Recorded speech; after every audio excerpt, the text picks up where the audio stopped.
जी अस्सलाम वालेकुम। आज का हमारा टॉपिक है लैंड पोल्यूशन और आज हम लैंड पोल्यूशन के कॉन्सेप्ट को अंडरस्टैंड करने की कोशिश करेंगे। ये क्यों होती है, इसके सोर्सेज क्या हैं, लैंड पोल्यूशन के इम्पैक्ट्स क्या हैं हमारी जिंदगियों में और इससे बचा कैसे जा सकता है, कैसे कंट्रोल कर सकते हैं, इस बारे में बात करें। देखिए जी, बिल्कुल उसी तरह जैसे हमने एयर पोल्यूशन और वाटर पोल्यूशन के बारे में पढ़ा, लैंड की पोल्यूशन का मतलब ये है कि change in the composition of land. जमीन की अगर कॉम्पोजिशन में चेंज हो जाए बाय द हार्मफुल केमिकल्स, तो हम कहेंगे कि ये लैंड पोल्यूशन हो गई, लैंड पोल्यूशन हो गई है जनाब। अब सवाल ये है कि लैंड पोल्यूशन होगी क्यों, क्या सोर्सेज हो सकते हैं, क्यों लैंड जो है ना वो पोल्यूट होगी। तो वन बाय वन मेरा बेटा सोर्सेज की बात करेंगे। अब इसमें सबसे जो पहला सोर्स है और जो मेन सोर्स है ना, वो है जी यूज ऑफ पेस्टिसाइड्स। देखिए हमने ना रिसेंट टाइम्स में बहुत सारे केमिकल्स को as a pesticides, as a fungicides use किया है। ये बेसिकली ऐसे केमिकल्स होते हैं जो पेस्ट को, कीड़ों मकोड़ों को मारने के काम आते हैं। अब सम टाइम्स इनका ओवर यूज हो जाता है, एक्स्ट्रा यूज हो जाता है, तो ये जो एक्स्ट्रा पेस्टिसाइड है फिर जमीन में शामिल हो जाते हैं और जमीन की कॉम्पोजिशन को खराब करते हैं। तो सबसे पहली चीज तो ये। इसके अलावा सेकंड चीज है जी हमारे पास एसिड रेन। भाई जब एसिड रेन होती है तो अल्टीमेटली उसने आना तो जमीन पे ही है ना, उन एसिड, उस एसिडिक नेचर की रेन ने जिसकी पीएच कम है। तो ये एसिड रेन जब जमीन पे आती है, गिरती है, तो जमीन की पीएच भी कम कर देती है। It decreases the pH of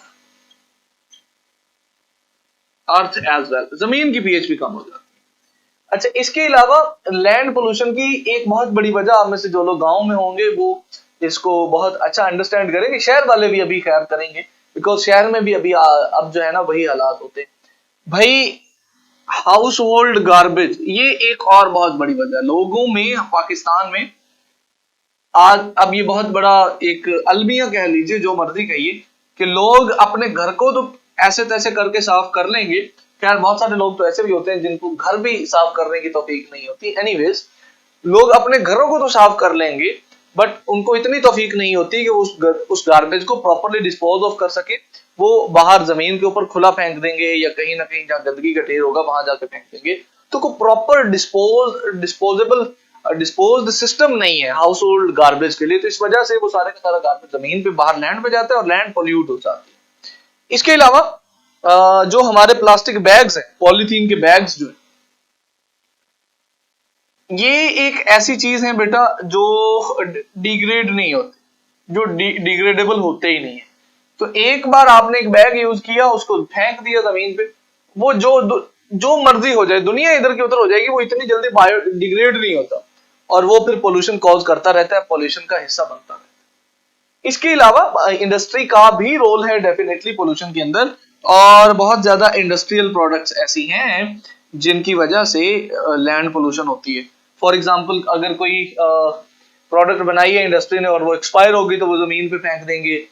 जो चीजें बच जाती हैं, जो एक्स्ट्रा चीजें होती हैं, जैसे हमने डस्ट का जिक्र किया है, जैसे हमने इसके अलावा मेन प्रोडक्ट बन जाती है तो उसकी पैकिंग का जो मटेरियल होता है, इस तरह की जो चीजें होती हैं, वो सारी की सारी इंडस्ट्रियल प्रोडक्ट्स भी बेसिकली शामिल हो रही होती हैं लैंड में, और वो लैंड पोल्यूशन का की वजह बन रही होती है। एक और बहुत इंटरेस्टिंग रीजन है जी, disposal of nuclear waste. Nuclear waste, अच्छा, न्यूक्लियर रिएक्शन से जो वेस्ट बचता है उसको न्यूक्लियर वेस्ट कहते हैं, और ये भी आप ऐसे समझिए कि एक रीजन है land pollution. And last but not the least, this is going to be most interesting for all of you. देखिए हमारी जनरेशन में, आजकल की जनरेशन में जो टॉयलेट्स का कॉन्सेप्ट है वो क्लोज्ड टॉयलेट्स है। हमारे घरों में, हम सबके घरों में टॉयलेट्स होते हैं जिनको हम यूज करते हैं। आज से अगर आप 20, 25, 30 साल पहले चले जाएं तो ऐसा नहीं होता था। गांव में ओपन टॉयलेट्स का कॉन्सेप्ट था। अभी भी अगर आपने इंडिया की कुछ मूवीज देखी हैं, अगर आपने वो टॉयलेट देखी हो तो आपको आइडिया होगा, इंडिया के अंदर अभी भी क्लोज टॉयलेट्स का कॉन्सेप्ट नहीं है। People still go outside for the toilet. तो इस चीज को बोलते हैं ओपन टॉयलेट्स। पहले गांव में ये ओपन टॉयलेट्स बहुत ज्यादा हुआ करते थे और लोग इस तरह से जो है ना वो इनको यूज करते थे। अब इन ओपन टॉयलेट्स की वजह से भी लैंड पोल्यूशन में डेफिनेटली एक कंट्रीब्यूशन होती थी। तो ये भी एक रीजन है लैंड पोल्यूशन।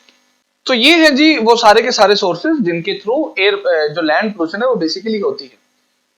इन सोर्सेज के बाद अब आपकी बुक वाले ने चंद एक पॉइंट्स मेंशन किए हैं जिनके थ्रू हम लैंड पोल्यूशन को कंट्रोल कर सकते हैं। तो आइए जरा उनकी बात भी कर लेते हैं कि how can we control the land pollution.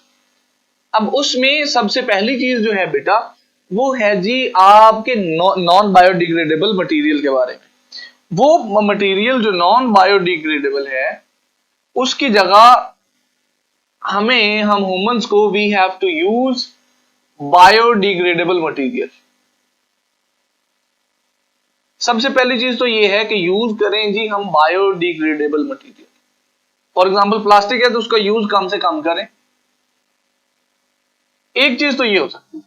दूसरी चीज ये है कि अगर आप कोई चीज नॉन बायोडिग्रेडेबल इस्तेमाल कर रहे हैं बिकॉज उसने खत्म तो होना नहीं है तो उसको रीयूज करें और कोशिश करें कि उसको रिसाइकल करें। So reuse and recycling of non biodegradable material. एक चीज ये की जा सकती है कि आप ज्यादा से ज्यादा बायोडिग्रेडेबल मटेरियल को रीयूज करें और रिसाइकल करें। इसके अलावा जी जो पेस्टिसाइड्स हैं उनमें इनऑर्गेनिक पेस्टिसाइड्स की जगह ऑर्गेनिक पेस्टिसाइड्स का इस्तेमाल करना चाहिए। इसकी रीजन ये है बेटा कि जो ऑर्गेनिक पेस्टिसाइड्स होते हैं वो जमीन में बहुत आसानी से मिक्स हो जाते हैं, जज्ब हो जाते हैं, शामिल हो जाते हैं और उनका एनवायरनमेंट को नुकसान कम होता है।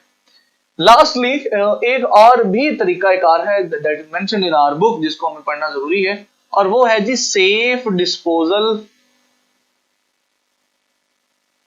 Of nuclear waste. जो न्यूक्लियर वेस्ट है ना, न्यूक्लियर रिएक्शन के दौरान जो वेस्ट बनता है उसको प्रॉपरली डिस्पोज ऑफ करना चाहिए, उसको ऐसे नहीं फेंक देना चाहिए ताकि लैंड पोल्यूशन कम से कम हो। तो ये है वो तरीके, ये है वो जराए, ये है वो मेथड्स जिनके थ्रू हम लैंड पोल्यूशन को कम से कम कर सकते हैं। मेरा बच्चा, आज के लेक्चर में हमने लैंड पोल्यूशन को समझने की कोशिश की। आई होप आपको समझ आई होगी। अगर आपको कोई सवाल हो तो आप पोर्टल के थ्रू मुझसे पूछ सकते हैं। See you in the next class.